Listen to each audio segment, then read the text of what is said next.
میرا باپ مجھے ڈاکٹر دیکھنا چاہتا تھا تو وہ بڑا عزت کا زمانہ تھا ڈاکٹری کا، کہ ایک عزت تھی، وقار تھا، مقام تھا، اس لیے میرا باپ کہتا پتر بڑی عزت ہے تینوں ڈاکٹر بنا ہے، بڑی عزت ہے، بڑی عزت ہے تینوں ڈاکٹر بنا۔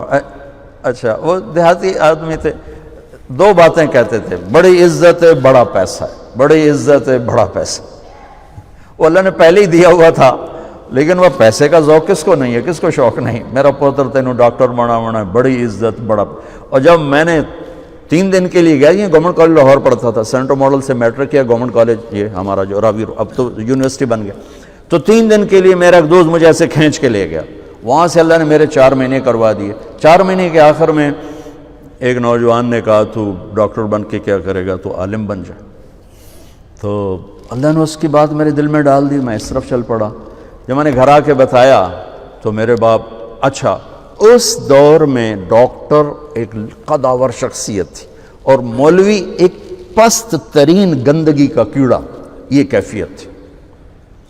اور ہمارے دیہاتی ماحول میں مولوی کمی ہوتا تھا، کمی، جیسے لوہار، کمہار، دھوبی، ایسے مولوی کا سٹیٹس کمی کا تھا۔ تو میرا باپ کہے تو کمی بڑوں ہیں، تو میری نک وڈھاؤں ہیں، تو کرو کی ہیں، تو مینوں کسے پاسے ران دیونا ہے، جیون دیونا ہے کہ نہیں جیون دیونا۔ سارے علاقے دے ذمہ دار جو ہیں مینوں لانتاں کریں دیں کہ تیرا پوتر تو مولوی بندا پیا دا، بن سی کی۔ تو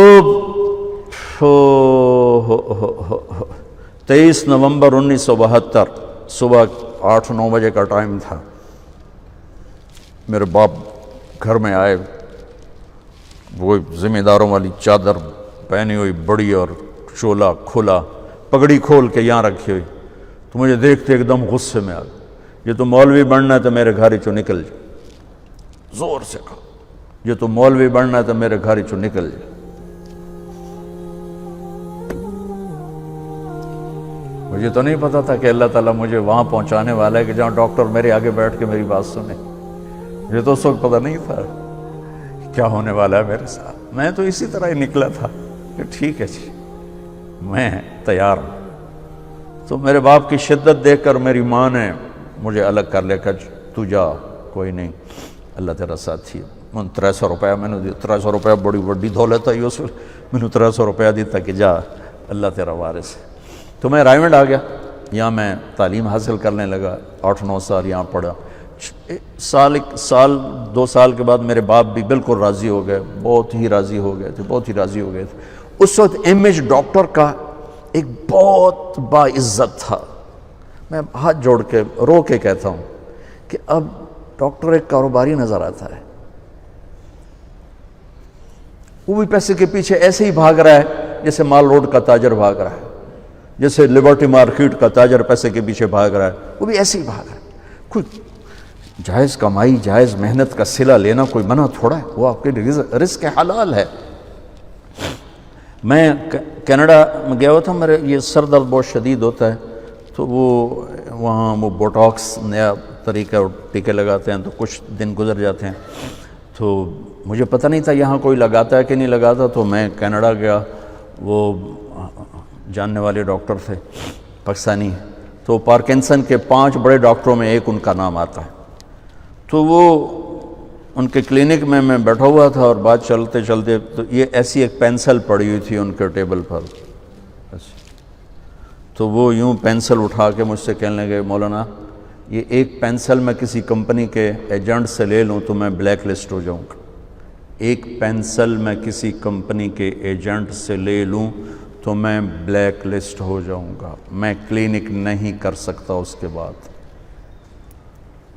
تو آپ ڈاکٹر بنے، تاجر نہ بنے، ڈاکٹر بنے، آپ مسیحا بنے، اللہ کی قسم مریضوں کی دعائیں آپ کی نسلوں کو نہال کر دیں گی۔ اگر آپ صرف تاجر بن گئے تو ٹھیک ہے 4 پیسے تسی وٹ لینے، لیکن پتہ نہیں آگے نسلوں کا کیا ہوگا۔ اور اگر آپ مسیحا بنے، ڈاکٹر بنے، مریضوں کی دعائیں لیں، پشتیں آپ کی اس کو بیٹھ کے کھائیں گے کہ دکھی کی دعا اللہ کے عرش کو ہلا دیتے اور درد مند کی دعا فرشتوں کو رلا دیتے۔ اب وہ ہستیاں ہیں جو درد مندوں کی دعائیں روزانہ لے سکتے، اور صرف آج کا دن نہیں گزار سکتے، آپ اپنی نسلوں کو خوبصورت فیوچر دے کے جا سکتے کہ دعاؤں کی طاقت موت کے بعد بھی چلتی رہتی۔ میں آپ کا زیادہ وقت لے چکا ہوں، معافی چاہتا ہوں، تو اگر کوئی بات میری بری لگی ہو تو آپ مجھے اللہ کے واسطے معاف فرما دیں۔ بہرحال احباب جمع ہے، میر حال دل کہہ لے، پھر التفات دل دوستاں رہے نہ رہے۔ السلام علیکم۔